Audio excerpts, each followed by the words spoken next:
Good evening, folks. We caught David having a drink. Dude, I mean, really, I almost spilled it all over the gold sheets. What you like, bless you. Good evening, guys. So welcome to another session of Spirit Whispers Live. It's lovely to have you. And along with myself, Charlotte Underwood, I have my two beautiful co-hosts this way and that way. It's a bit different with StreamYard, isn't it? So I've got Sam Mizalowski and Shelley Smith. Love you, girls. How are you? Are you well? Love you too. Yeah, good. Very good. Good. Hi, everybody. Hi, Ernie, and hi, David.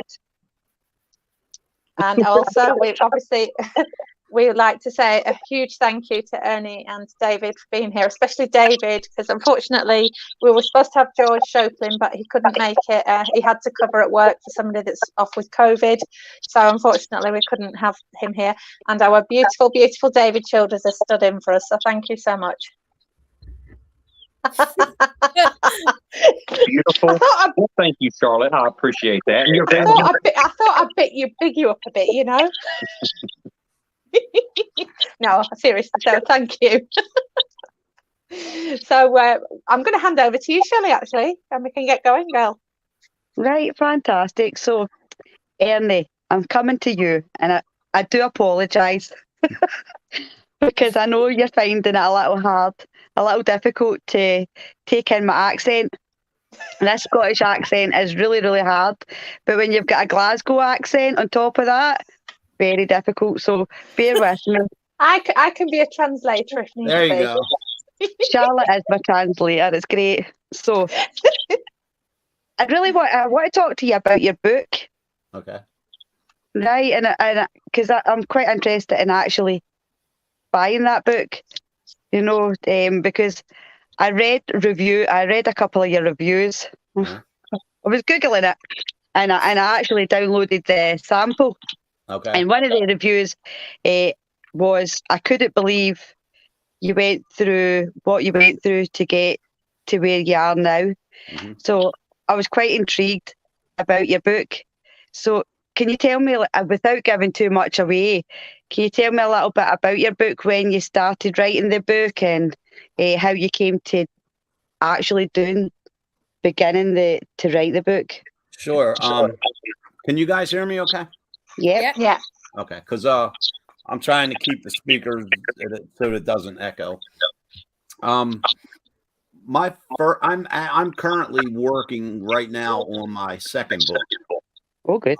I don't have a release date yet, but my first book was released on August 3rd of 2021.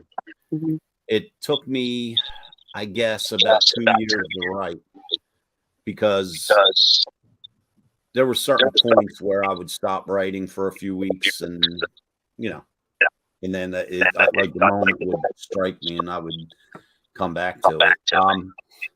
But the reason that I start, and here it is right here. Fantastic. It's my chosen journey. That's what it's called, isn't it? Yes. I really like the cover of that, Ernie. It's lovely.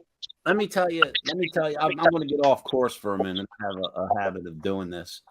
But in the book, there's several chapters where I refer to, I used to go to a park, and I would sit on top of the hill and I would read. And on the other side of the trees is a cemetery where my family is buried. Now, the park and the cemetery is 1 block from the house I lived in when I was a child. So I was in the area one night. I was headed to a paranormal event that David Seiler and I were hosting. So I just stopped by the park to take a picture. It had nothing to do with my book. And that picture on the cover, that is the actual park where I used to go. And I would sit up here and I would read. So when my editor and I was discussing what I was going to use for a cover, she said, just send me some random photos. And she liked the photo of, the actual park that I referenced in the book. So then we, my pet guy David, he just did his magic and put the silhouette in and everything. So we just went with that. It was basic and it was nice and simple. But when you read about that area, that is the actual real place that I used to go to in the cemetery, and I actually took the picture. Wow. So, but your original question, David and I travel. We're currently doing 3 different seminars, and I always get asked the question, why do I do what I do and what got me into it? Yeah. And the funny thing is that doing several interviews like I'm doing right now, I've had a couple people tell me, like, man, you should write a book. Now, since I was a child, I've always wanted to write a book, but I never really knew what I wanted to write about. And once, we were doing a presentation and someone asked me, like, what got me into what I do and where I got to where I'm at, like a light bulb went off in my head. And I was like, okay, that's the theme of my book right there. So one night I just started writing. Yeah. And it took off from there. So going to your book, obviously the cover of your book is like the silhouette of is it a young boy? I kind of made that out of. Is that a young boy? Kind of Emily yourself. Yeah. See what we did. This silhouette is supposed to represent me. Yeah, and the cross, but it's not actually me. Now, if you can see the cross. Yeah, my reflection reflects as a cross. Yeah. And what that has to do with the book is my religion and my spirituality is what got me into the paranormal once I became an adult. Yeah. So a lot of what you will read in the book is how I see things more spiritually and religious, where a lot of other people see it as a scientific aspect. Yeah. And what I try to show in the book is, for example, if I see it spiritually, you see it scientifically. We're looking at the exact same thing. We're just looking at it through a different lens. Yeah. You know what I mean? Perspective, Right. And so, going through experiences, have you had any experiences where you have seen a spirit? Is that something that you have witnessed yourself? The very first time that I saw apparition, and for those that have my book or get my book, the chapter's entitled "They Saw the Priest." The very first time I actually saw something, I was 11 years old. And I was in the basement of my church. And on several occasions, I saw a spirit of a priest. Wow. In a church. That's amazing. So, and I was 11 at the time. So that was a very long time ago. Oh, yeah, absolutely. Whenever you're at that young age and you see it, man. But it never leaves you. It will never leave you because the feeling, I mean, if you was to go back to that church, that feeling will never leave you. You'll always feel that same way again. And that's quite interesting. Was that kind of the last time that you'd ever seen anybody? I mean, that's quite a big impact on an 11-year-old boy. Yeah. It'd be quite a big impact on an adult like us. But the good thing is, like, I mean, it was startling at first. I was a little frightened. But as a child growing up in a Roman Catholic family, I was very intrigued by stories of angels and spirits and spirit visitations and things along those lines. So even though it was frightening, for an 11-year-old boy, in my own mind, I kind of understood to a certain extent exactly what I was experiencing. I just wasn't sure at the time why I was experiencing it. But do you think that was your drive to then start probing into the kind of spirit world after that, because you were more intrigued about what you'd seen and the stories that you'd heard? So that's kind of what got you more into paranormal? I mean, it definitely, because even prior to that, I like educated myself so much on spirits and angels in the afterlife. And, you know, after experiencing that, yeah, I mean, it absolutely left me wanting more. But Yeah. at that time, you know, when I was 11, that like paranormal wasn't an everyday word where every TV channel you turn on, there's a paranormal show. You know, it wasn't until the late 1990s when paranormal started becoming mainstream where I made that connection. Like, hey, wait a minute, this is like what I study and this is what I read, and now you know it's called paranormal. You know, to me, it was always like spirituality. Yeah. So it definitely had a big part in getting me going in the field. No, I'm right in saying you featured in the series Haunted Hospitals as well. Is that correct? Say that again. You featured in one of the episodes of Haunted Hospitals. Yes, I was actually I was on Haunted Hospital season 3 on the Travel Channel and Discovery Plus channel, and it's been airing for quite a while now. But my episode was actually on here in the States yesterday again. Did you? Who did you? I'm sorry. Who did you work with on? Did you work? Were you able to work with Tobin or Heather or anybody like that? I know Tobin and Heather. I'm friends with them. Yeah. Because I was supposed to be on an episode of Paranormal 911, but when I got my itinerary, I was booked at 3 other events, so I couldn't make it. Haunted Hospitals, it's the same production company that Tobin and Heather, that they do 911 with, or Paranormal 911. It's just a different group of people. Well, see, Ernie, we do have something in common then. Okay. Yeah, I know who you are. I just never met you before. I know. Hey, I love that, bringing people together. I mean, you're not that far away from me, really. I mean, David, we had someone from New Hampshire on our radio show that was actually on Haunted Hospitals with me. Really? Yeah, and she's New England Spirit Society. Her name's Jamie. I don't think I've heard of it. Yeah, but I've only been up here a year, so you know. Okay.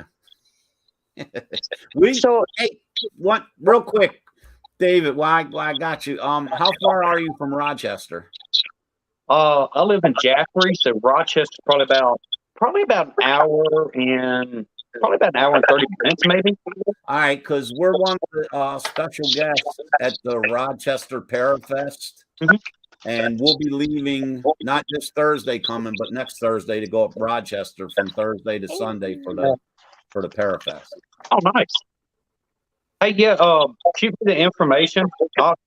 I'll send you a friend request. I don't think we're friends on Facebook. Okay. I'll shoot you a friend request. Yeah, shoot me the information, man. I'd love to come out there and hang out with y'all, dude. Yeah, we'll be there from Thursday to Sunday. Cool. Ernie, I want to ask you a question. Yes, ma'am. I've been waiting for this one. Well, 2 actually. I want to. Hey, Pete. I'm just saying hello to a few people, guys. We do apologise about the back feed. It's unfortunate. It's just please bear with us because Ernie and David are fantastic. So we're going to keep carrying on. So Ernie, what you've been explaining about your connection with the spiritual side plus the science side. It resonates with me 100% because it's exactly how it was for me as a child. You know, my first experience was when I was 4 years old in a church, and I saw a woman just appear next to the vicar, you know, and it was so surreal. You don't understand things at that age, you know. And my mum said from birth I used to see things, but obviously I only remember that early date. But how did you handle it? Because with my experience, both sides of my family have spirits. They are able to connect to spirit. So I got it tenfold.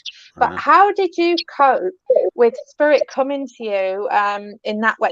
I mean, did you experience any more spirit other than the one that you talked about, or how did you cope with that? Well, to set the stage for you, when at that age, I lived with my grandparents, and the church where I saw the apparition that was actually my school and my church were connected. It was two different buildings, but they were connected.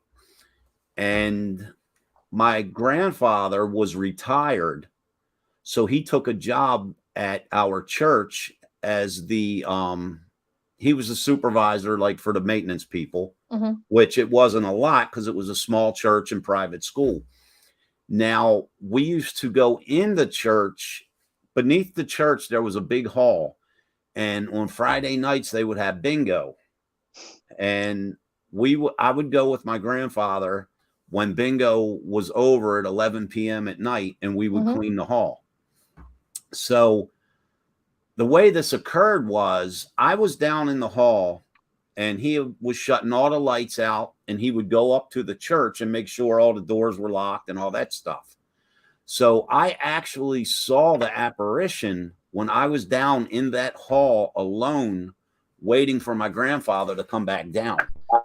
Now, the funny thing is, you know, I would go to school Monday through Friday. So I was there every day. And we would have assemblies. We would actually have our gym class. Everything happened in that hall. So I was down there a lot. Now, one of my friends got in trouble, and this is in my book. One of my friends got in trouble. So instead of like being suspended from school or whatever, they let him work a few nights with us kind of as a punishment. Well, without me saying anything to him, he saw the same apparition I did. We were together. We both saw it at the same time. Wow. And the same thing, my cousin, who was a little bit older, he just needed a little extra money at the time because he was young. And he saw the priest as well. But the only thing was, it was his very first night working with us. He saw the priest and then quit. He never came back to the job again. Wow. No. So Andrea's asking, how did spirit appear to you? As in, what did they look like to you? You have to picture it's a square hall underneath our church. At the far end is two swinging doors, and that's where the kitchen was. At the other end of the hall, there was two little vestibule areas that steps took you up to the church. So I was toward the back of the hall near the kitchen because that was the only light that was on, other than like really dim nighttime lights that illuminated the little vestibule area. And the way I saw it was, I was just standing there and, you know, completely still waiting for my grandfather to come back down the steps. And when I happened to look over, I seen a priest dressed in all white. He was an older male, and he was just standing. It was two little steps that lead up to the vestibule area. He was just standing there staring at me. So, do you think, I mean, obviously he was visiting the place. Do you think it was just because he spent a lot of his time there? Do you think it was because that was just a place that he loved, that's why he was there, that he stayed there? Because obviously lots of people had been seeing him. Well, you know, so he's showing himself quite often. I tried to find out as much as I could after I saw him, because I actually saw him more than once. And the legend, well, I don't even know if I should say a legend, because at the time it was happening in real time, but other parishioners in the church have seen him throughout the church in different locations.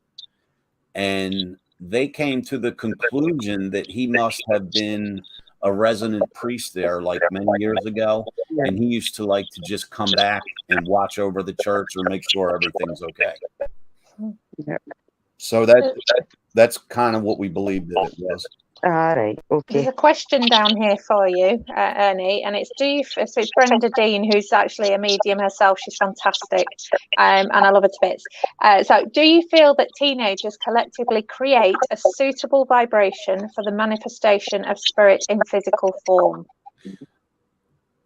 I I believe people can. I don't know the significance specifically aiming toward teenagers, but I mean, yeah, definitely people can cause their own manifestations to occur or hauntings to occur in general. Yeah. Do you think it could be generally the state of mind? Because and I think what Brenda's trying to say as well is like teenagers are going through so much turmoil when they're young, and I know when I was a teenager, that's when my interest really peaked in the paranormal. And I think if you're going through, if teenagers like low confidence, low self-esteem, they tend to go in themselves quite a bit.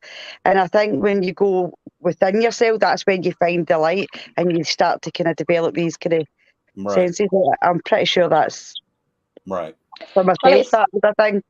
It's said that between the ages of 8 and 10, and this is somebody that I spoke to a long, long time ago, there's a part of the brain scientifically that closes, okay, and it's near the hypothalamus, and it's that part of the brain sometimes doesn't shut properly, and they've found with scans that part of the brain with people that connect to spirit is still open. Right. Okay. And it's something that it took me a long while to take this on board. And I was like, well, how can this be? How can they prove this? As you do, you question like you do. I mean, I was brought up in the Christian faith in the Church of England. And it was always my life up until my probably mid-30s, and then things changed for me. And I think I always used to question. Always used to question. Even now as a medium, I still question when I'm investigations. So like debunking things is so important to me because it has to be done, And I think that's, for me, how do you find it, Ernie? Obviously with the whole religious side, because I know with investigating, I don't bring religion into it per se, but obviously it has been a massive part of my life, My theory on it is you have to, let's take a child, for example. When you're a child, you believe in a lot of different things that once you become an adult, aren't true. Now, that's why a lot of, if someone has a message or whatever the case may be, a lot of times it'll affect the child because their mind is still open. Yeah. And they don't have any, like compare a child to a person, an adult who's a skeptic. That child's mind is open to anything, and they believe what is presented to them. Okay, so take for example an adult who doesn't believe in the paranormal. They could have paranormal activity going on in their house, but they're always going to come up with that logical explanation because that suits their beliefs or that suits their need to find out what exactly is going on without thinking it's spiritual or from the other world. So to answer your question, I do believe that children are more susceptible to receiving messages or having paranormal experiences. They just don't realize at the time what they're experiencing, but the spirit itself understands they can make themselves known to that child much easier than an adult because the adult may not believe in that. That is so true. Sorry, Charlotte, just my brain, I don't want to forget what I'm going to ask here because it's just what you were saying as well in relation to what Ernie was saying. Do you think that after, I mean, you've had this, Charlotte, how you were saying about the part of the brain is open, and what you're saying, Ernie, obviously children are more susceptible, that could be a thing. Do you think that after maybe a near-death experience, that part of that brain is opened up more, and that's why you seem to be, a lot of people are more connected to spirit then, they're more open to I mean, I know that's a bit random me saying that, but I'm just asking, because you hear it time and time again, people that have had near-death experiences and they've had the angelic realm, they've seen all the kind of family and stuff like that. and then they come back into this world, but then they have that connection that's open more. Do you think there could ever be, and it would be good to have this scientifically proven, that the part of the brain that you're talking about, Charlotte, would then be opened up a lot more? Well, I believe so, because my connection of being a child, it was very, very erratic, you know, and Ernie, I'm sure you'll agree, it's like it's up and down and up and down, and sometimes it's really strong. But for me, obviously, I've grown up, I've got experience in life. I think experience in life is quite important also. And I do believe my knowledge of what spirit have given me has grown and grown and grown, and I do feel that has an aspect of this area, you know. And I think for me, I look at it and I just think, hold on a minute, what? I always question. This is the thing, I am a questioner, I can't help it. I do like the whole scientific side, but I'm like, why am I able to do this? Why do I have this gift? But there comes a point where you have to stop questioning, because you've been given it for a reason. Do you know what I mean? But I do, yes, to answer that question, I do believe that yes, it does open up more. And there's Sheena. When I was a child, I was playing in the graveyard with friends. I said to one of my friends, my granny over there, friend couldn't see her. 2 weeks later, she was buried in the plot where I seen her standing. Oh my God, bless you, Sheena.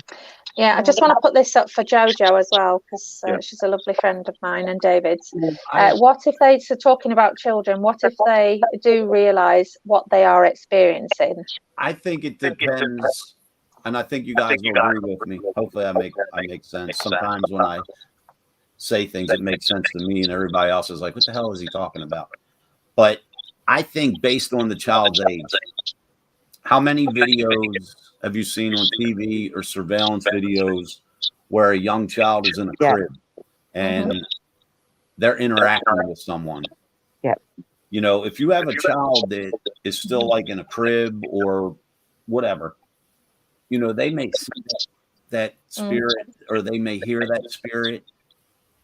They're not at the age yet where they've heard a ghost story or they've heard about, you know, grandmom came to visit me. They're only presented with what's in front of them, so they're going to interact back. You know, it's not until, you know, a child reaches, you know, maybe I'm just guessing, like 7, 8, 9 years old, when they've heard a ghost story or seen a scary TV show or movie. Then when they experience something, they're like, uh-oh, this might be, you know, something supernatural. But I think it really goes based on the age of the child. Yep. I've got a 4-year-old I've got a 4-year-old daughter and I've got a 15-year-old daughter. And both within the last 2 years of their life, or my oldest is a bit young. She's had experiences a lot younger than what she is now. So my youngest was 2-year-old when she saw like an angel, but the way she described it was like a bird, you know, because she couldn't talk. So like she was a bird. She was explaining to me like the bird, and she was dancing, she was walking in a wee circle, and that was just straight after she nearly fell and gave herself a really sore. She nearly fell off the couch. She was standing on the couch, and I was holding her, and we let go for that momentary until I caught her.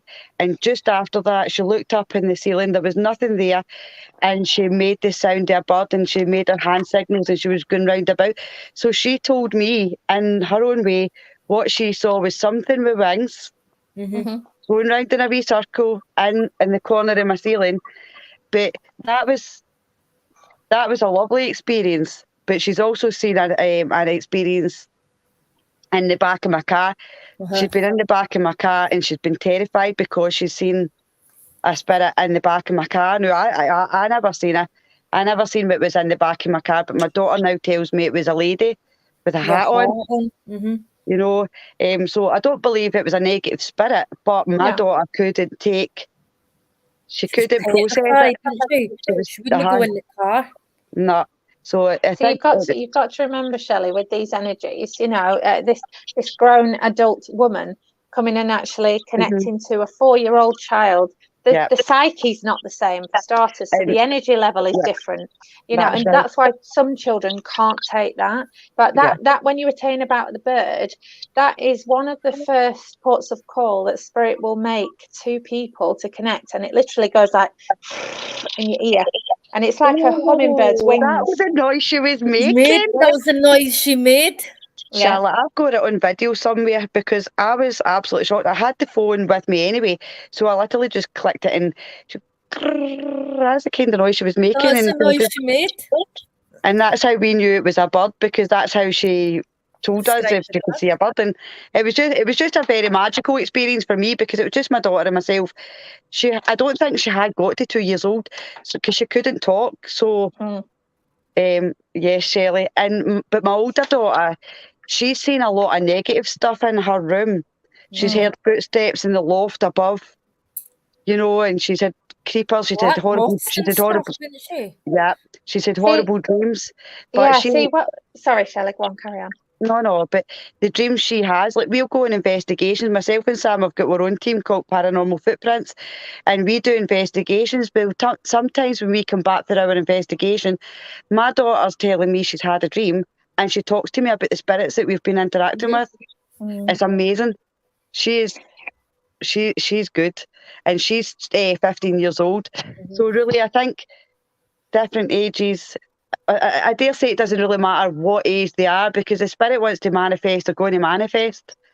You know, I mean, you've got to remember with teenagers, I remember myself as a teenager. I don't know about you, Ernie, but David, you've experienced energies too, haven't you? You know, so it's maybe not to the same, but I know you have obviously experienced energies. But I remember when I was 15, I started connecting, well, professionally, I suppose, from 16 onwards. But when I was 15, that was my worst time. And you've got to remember, those children at that age are going through so much hormones, exams, all this going on around them. So that sort of brings in a little bit of a lower energy with them. So you've got to imagine when they're on this lower energy, they may connect to spirit on a lower energy. So they might get spirit that aren't necessarily bad per se, but they're on a lower ebb. Okay, so it's and that's what you find, because teenagers, as they say, we lose them, don't we, until they're about 22 and they come back to us. But I don't know about you, David. What's been your experience with the energy? I'll be right back. My computer, I'm getting ready to shut down. I'll be right back. No worries. Okay. So, David, did you have any experiences when you were younger like that, with just feeling the energy, or? Well, I mean, like whenever I was 13. I mean, I saw my first full body apparition. But over the years, I mean, whenever I was younger, I would get some weird senses, feelings, feel like somebody's watching me, this and that. The dreams I would have were just totally insane. The dreams I would have. Next thing you know, like months later, that would happen. And, you know, of course, I would sit here and, you know, sitting around the house, and I don't know, just all kinds of weird stuff. Until I got older, I was able to understand. I really can't actually explain how I was whenever I was a kid. Because, hell, I mean, I ain't gonna lie to you, I can't even remember last week. But, I mean, it's just, it was tough, but I knew I had something going on, because I was always have experiences in a freaking 2-bedroom trailer on my family property. And I knew something was going on. Some spirit was coming to me. Multiple spirits were sitting here, hey, acknowledge me. You know, talked about it before, tugging on your shirt tail, hey, I'm here. But I never did, because I did not know. And when after doing research, this and that, I'm like, maybe there is something going on here. Maybe I ought to open myself up a little bit more. And whenever I did, that's whenever I started having more experiences, hearing disembodied voices, you know, seeing the, like, visions, not really visions, but lines. Well, it's like I close my eyes and see words come across, like, I guess, a screen on TV or something like that. And I don't know. It's just it went from there, and that's whenever the feelings and all that came about. But anyway, I don't know. I learned everything on my own, but it didn't really hit until I was a teenager. Until I was like 13. Like I said, that was my first experience. Yeah. Hey, I mean, you're right about that. I mean, really, because the teenagers, they have so much going on, dude. Yeah. so much in their head. I mean, it's just Yeah, they do. They're just it's on a totally uncontrollable. different. Yeah, they're on a different vibration. So, but I think it's important to address, and myself and David are working with someone at the moment, to help their child, and them, and it's you've got to understand, the spirit can really mess with a child's head, so actually just saying to a child, oh, you didn't see that, oh no, that's not happened, that's not the right way to go, you have to actually embrace it. Don't push any connection with the child on them because they're too young. However, it is there, and it's like you should embrace and ask them what they have seen, get them to talk about it, make it feel more normal, because we all use the word paranormal, but paranormal incorporates a lot of things. It's not just looking at old buildings and things. The paranormal encompasses spiritual connection. It encompasses UFO. There's all different things. Sasquatch. There's lots of different things that come into the paranormal bracket, and I think that too much onus has been put on paranormal, shall we say, as being bad. And it's not. Yeah. And people think we mess with things, and we don't. But it helps children so much to have that support. So if anybody on here has a child that's struggling, please do contact me. I can help you very much so, because I didn't have that help as I grew up. That's why I do it. But it's the same like if any one of you take 10 people and you say, look, I'm going to say one word to you, and you tell me immediately what comes to mind, and you say the word haunted. 9 out of those 10 people are going to think of something scary or something bad, when in reality, like you were describing the word paranormal, it doesn't necessarily mean that. If, you say the word UFO, I've seen a UFO, everybody automatically thinks a silver flying disc and little green men. It just means that you saw an object that you can't identify. Yeah, exactly. Paranormal means unexplained. I mean, it's unexplained. It's something that you cannot. You couldn't. Right. You can't grasp it. Grasp onto it and like. I mean, that's what paranormal. It's very simple put. My personal feeling on it is paranormal is something that's just not everyday normal. It's just a little bit different. Yep. That's all it is. Yeah. Do you think ever there will be a point in time that it will just be normal? There'll be no para on it because everybody gets the answers. Do you think there'll ever be a normal? Think of it like this. You have certain folks like Ed and Lorraine Warren, and 50, 60 years ago they were doing this, and no one really knew what they were doing or how they were doing it. And most of I can back this up with research I've done. 40, 50 years ago, when people were experiencing paranormal stuff, they basically waited around and hoped that something would happen. Yeah. Now we're aggressively coming up with scientific ways to try and find this information out and prove that it's real. So look how far the field has come. Yeah. In just a few years. Right. We're actually finding ways to try to make communication, and we're making it happen. To the best of our knowledge, we think we're making it happen. Right.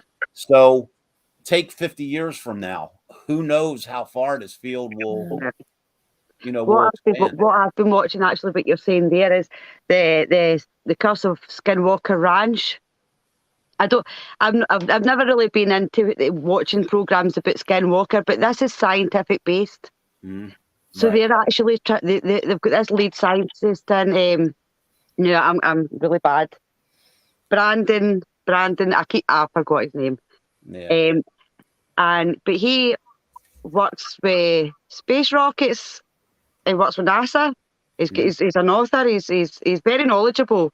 And he's going in and trying to find ways of scientifically understanding why all these things are happening, why all these things are coming up.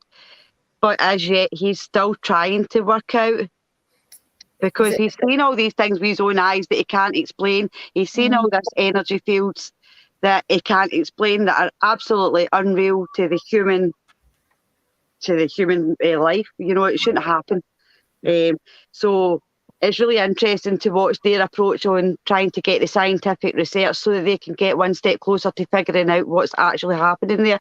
So as you said, that they're always pushing boundaries, whether it's in trying to find out what's happening up in the sky or what's happening around us. The thing is, every time you feel that you've gotten closer to a definitive answer, more answers. It more opens questions. up so many more questions. It does. And what I mean is, let's say I go to New Hampshire and David and I are together, and it's just David and I, and we're in a house, and we're running a voice recorder, and we're asking questions. Now, at the time, we hear nothing, but when we leave, David and I play that voice recorder back, and our questions are being answered by what sounds like a female. Now, David and I know there's no female was with us. It's just David and I. But then you have to take that piece of evidence and go the next step. Okay, there wasn't a female there, and something definitely answered my question. Yep. So prove to me that it was a ghost that I just caught on tape. You can't do it. You know, there's something there that's unexplained. Someone answered me that wasn't there. Right. I believe it's a ghost. I'm sure David would believe it's a ghost. But if I had to prove that to somebody, I have no way of proving it. Because there's always that one skeptic that will always say, well, there must be somebody outside that you never saw. Can I tell you this? I got this quick story. You're going to love it. My paranormal partner and I, David, we were hosting a public investigation in the haunted mansion, and it was completely sold out. It was a lot of people. So David likes to do the flashlight experiment where you put two flashlights, you know, one is yes, the other no. So we're leading the group up into like the second floor of the mansion, and this man is carrying a lantern, and it's one of the lanterns that you turn on. So he comes up to David and says, look, I know this equipment you're using is probably rigged, and I don't believe in this stuff. I'm just here because my wife likes it. So we're like, all the time. I hear that all the time. well, this gets good. So we enter this bedroom, and my David, he goes across the room and puts the two flashlights in the windowsill, and he taps them, and you know when they light up, they go out. This man that's there with his wife, he turns his lantern off and sits it to his left on a windowsill. So my David starts trying to make communications, and he says, hey, look, by the way, there's someone here tonight that doesn't believe in you, that doesn't believe you're here. Could you please turn on one of these lights to prove to him you exist? And his lantern lit up. Brilliant. Nice. He picked his lantern up and he just left. You heard him go down the steps and out the door. Dude, he left his wife. He left his wife. He took the lantern and left his wife. He stayed out. He stayed outside. He just stood out there and was smoking cigarettes. But he left his wife in the house. Yeah. Do you know, it was funny. I don't know if Michael's just put, did he run? Did he run? He walked very fast. Trust me. Very fast. I want to just say to you today, I don't know, Pete, if you're still on, just put a comment up. But so Pete and Dan are from Night Watchers Paranormal in Australia, and I work closely with the guys, and also Spirit Crew, Angela, who is also a part of the family, for want of a better word. And today they were I was watching it today. It was their night time, but they were doing a long investigation with a medium from the UK who they work with, Desi Rich, and it was absolutely amazing watching this live, but it was just so surreal because as a medium you do see, and it's not the first investigation I have seen of theirs where I have said, oh, this will happen, and then it happens. You know, and they had, and they seriously, it was so loud, and it was bang on the doors, and they were looking and none of the doors were closing. They were all open, and I'm like, no, they're banging against the door, they're throwing something, or they're banging against the door. And they walked in this next room, and I said, he's right behind you. And he confirmed it later on. They were testing it, and they got answers of him being right behind. And I said to her, your mum is going to get hurt shortly. And lo and behold, while I wasn't watching it, she got scratched. You know, so it's so imperative that, you know, for me also, it's fun. It's fun when you see things like that because they go off scuttling, don't they, running off. But it's so important, you know, that you actually take on board that these things are can be, you know, not dangerous. I don't want to say dangerous, but you know, they can affect you. And I think people don't understand that, you know. Yeah. But sorry, Charlotte, I didn't need to nap away for 2 minutes. Okay, I'll be back in 2 minutes. No worries, lovely. Right. So so it's interesting, but that was amazing watching their live. It was absolutely, I don't know what it is. They're always spot on with evidence. It's crazy. Like the last one they did. I watched a bit of that today. It was good. Yeah. Did you see the bit where there was the banging?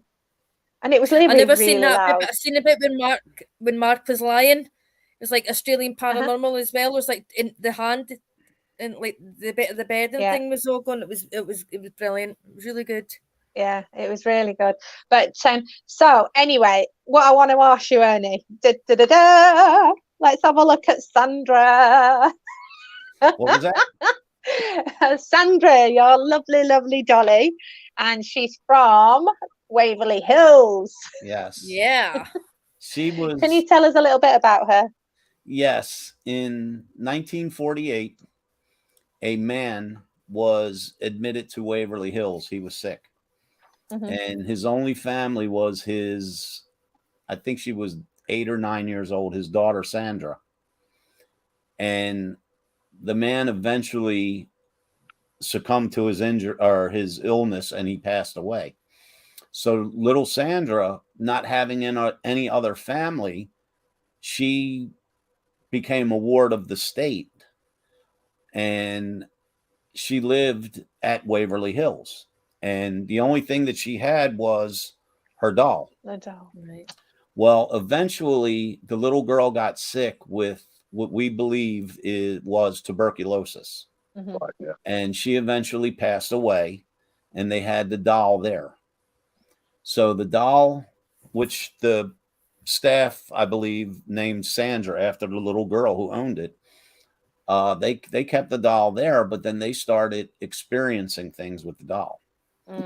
Now, someone eventually took the doll home. And I don't know if it was just one person had it or maybe a few people took possession of her. But David and I got contacted by someone, I believe they were in Kentucky, here in the States, and asked if we would take possession of the doll because the activity she was causing was frightening her children. Right. So David and I, took possession of Sandra. Now, what we did, Sandra arrived here at our studio, but I wasn't going to be able to come over here for a few days. So what we did was, when I came over, we had our cameraman, John, film us opening and housing Sandra. It wasn't for the public. It wasn't for entertainment. It was just for our records and our, personal archives.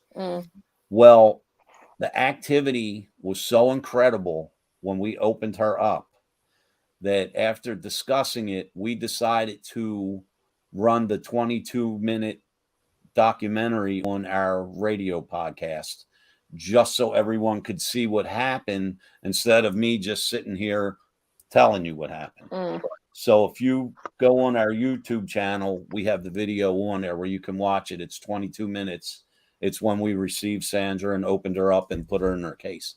What's the name of your YouTube channel, just so people know? The best way to get there. If you go to paranormalinc.net and enter our website, all our links are up there for YouTube and our radio show and all that good stuff. But what I wanted to tell everyone, and including all you guys, if you go on Facebook, David and I have a closed group called Paranormal Inc., just like you see there. Mm-hmm. Send me a friend request, because what it is, I started that page for everyone to share their evidence, their stories, their photos. Yeah, I enjoy your page. It's really and, good. You know, if you're in the paranormal field and you want to advertise events or whatever you want to do, that's what the page is there for. It's just to bring, I mean, it's how we got in contact with each other. You know what I mean? So it's just to unite the people in the community, and there's no judgment. There's no criticism. You know, if you honestly feel you have evidence, put it up there and let people give their opinion. You know what I mean? But it's just a way of everyone knowing what everyone's doing, and, you know, advertising their events and their merchandise. And so just find us on Paranormal Inc. and I'll accept everybody in right away. We'll do that. Oh, Definitely. I know David's also got a lovely doll at his home. Oh, you talking about Lilith? Yeah. Oh. Give us a little bit of info on Lilith. With Lilith, all right. Well, Lilith, she came from the Haunted Dog Museum in Vicksburg, Mississippi. She was actually featured whenever I filmed with Zach and them Ghost Adventures on a couple of episodes. She was actually in one of those episodes. They caught her on camera while Zach was investigating the dog museum. So the 6 months after the show aired, right? Next thing you know, I guess the son or something like that, the owner passed away.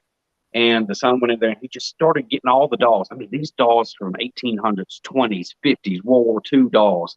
He went in there and got them and started throwing them in the dumpster. Outside, Wow. I mean, in the community of Vicksburg, which was real cool, dude. They saw this, and all the business owners, they started going out there and getting the dolls out and putting them in their own buildings. They're saving the dolls. I eventually received 3 of them, and from a mutual friend, I was like, "Man, give me 3. I gotta have it." Well, I ended up getting 3 of them. My ex-wife stole one of them, so I don't even know where it is. But just like all of my other paranormal equipment that went with it. But then I had another one, and I had Lilith. It was Judith and Lilith, and I had them in the laundry room whenever I lived down in Mississippi. I had them in the laundry room. Went to work one day, and I came back, and Judith was on the floor, shattered. And Lilith was just sitting there looking all pretty. Innocent. And they were side by side. They were leaned up against the wall on a table, big table. So how did that happen? How did she get knocked off? So now I just have Lilith. But Lilith is a sweetheart. She really is a sweetheart. I think she just got jealous of it. I can't get the full backstory about her, but she did come from the Haunted Dog Museum, and now she's in my cottage, sitting there. Where every time I wake up every morning, she's there. Something did happen the other day that was actually pretty funny. I was gone for like 3 days, and I came back, and that night, well, it wasn't that night. It's like evening time. I was watching TV, and I got up. I went to go walk in the kitchen, and Lilith is right there with legs out and all that. Well, it wasn't legs out at the time. I mean, she was sort of pushed back. I was sitting here and I was walking. Next thing you know, I trip over Lilith. I look down and her legs are way out. I'm like, okay, that's not funny. That's not funny. I'm sorry I left, you know. And since I came back, and I apologize to her, everything's cool. But I mean, she gets activity every now and then. She'll move. I mean, I don't want to. I'm not worried about documenting because I mean, basically, she was saved from that location. This right here is just her. You know. I mean, she does move. I've seen her move. You know, when we've spoken. Right, and y'all did the interview, the virtual of the investigation, the virtual investigation. Mhm. Whenever me and Vicky went out to do a cemetery, and Yeah, we let that going for y'all. We had K2 and all that, and that was pretty cool. Y'all caught all that stuff. yeah. I want to hand over to Sam if that's all right, because I know she's a massive fan of anything to do with dolls and objects like that, but also she's a massive fan of Waverly Hills. So I'm going to ask, Yes. I'll hand over to Sam on this one. Absolutely love Waverly Hills. Yep, pound It's saving. So intriguing. It's like the gift that keeps on giving. Just when you think it can't get any more, bang, there it goes again. So it's Yeah. I just really hope it can be saved, to be fair, because it's Yeah, make sure y'all look on Facebook. Save Waverly Hills. Pound save Waverly Hills, man. I know. Save Definitely. Waverly Hills. I've watched like a few different teams like go to Waverly Hills, and each person that I've watched get completely different evidence. Mm. It's crazy. That's I on my actu- bucket list. Love Sorry, it. Sam. I did see it on TikTok today. So Mhm. whoever it is has put it on TikTok. Yeah. Yeah. So if you have a look on there. But yeah, Sam, you've got a doll on its way, haven't you? I have. Yes. Tell us about her. Little Yvonne. She is a child spirit of 5 from the UK. She basically, her and her mum were out in the garden, and they had a lake at the bottom of their garden, and a doll fell in the lake, and mum turned her back for a couple of seconds, and that was all it took for her to fall into the lake, and she drowned, basically trying to retrieve her doll. She followed her mum home, and so she stayed with her mum for like several decades.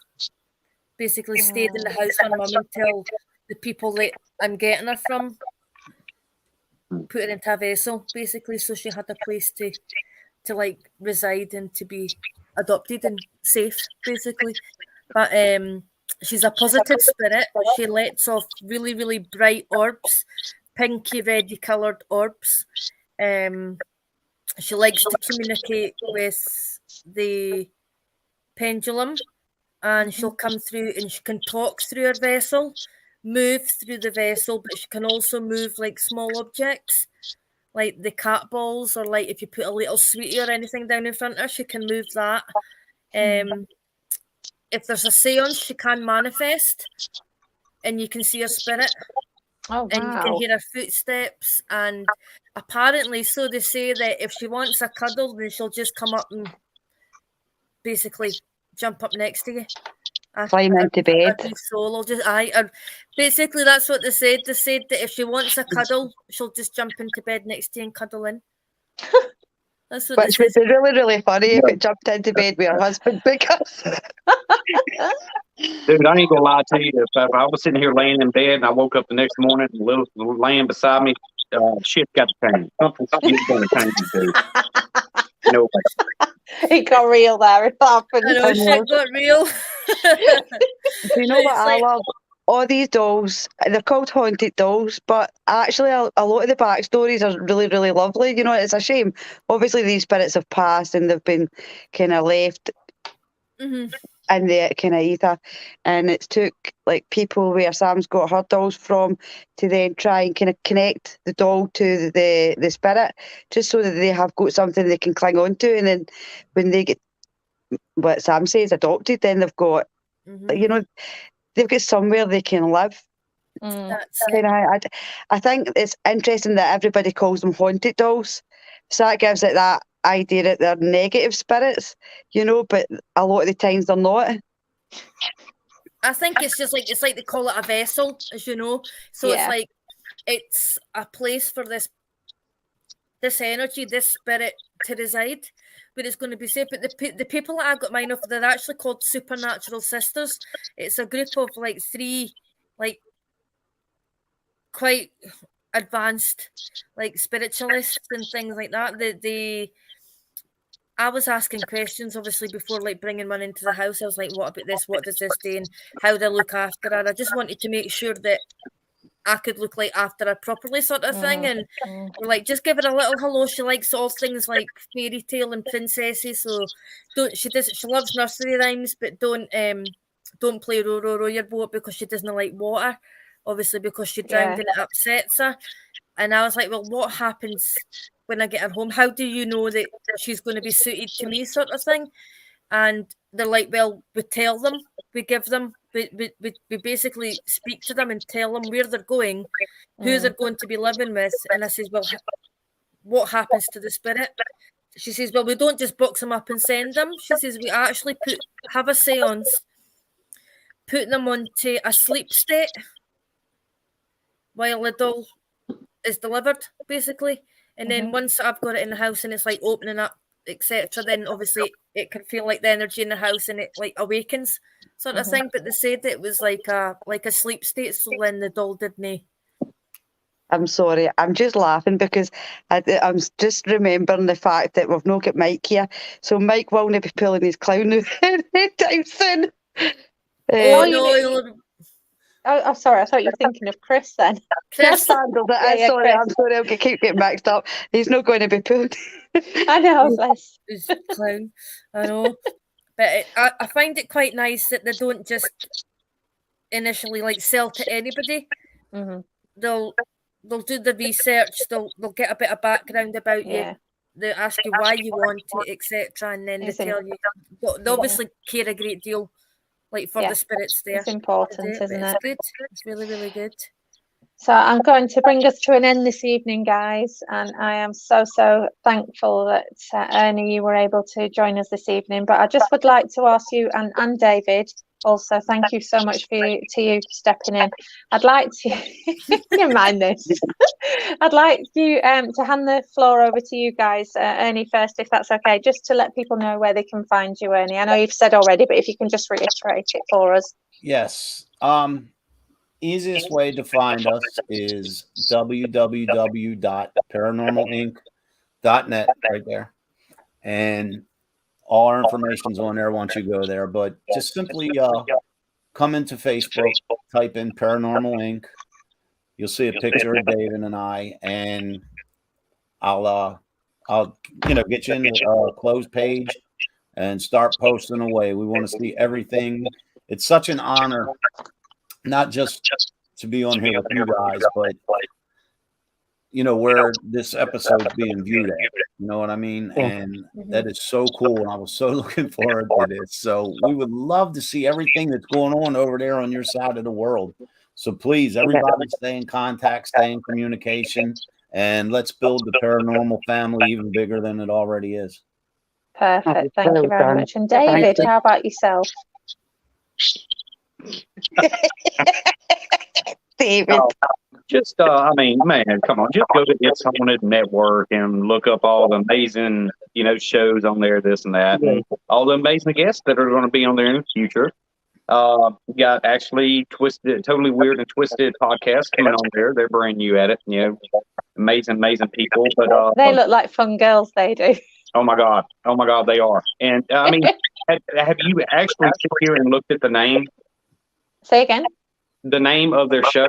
Have you looked at that? I haven't, no. Well, look at the beginning, Totally Weird and Twisted, and use the first letter of each one and then put it together and see what word it spells. So, okay. They're fun. Oh. They're fun. I just realized.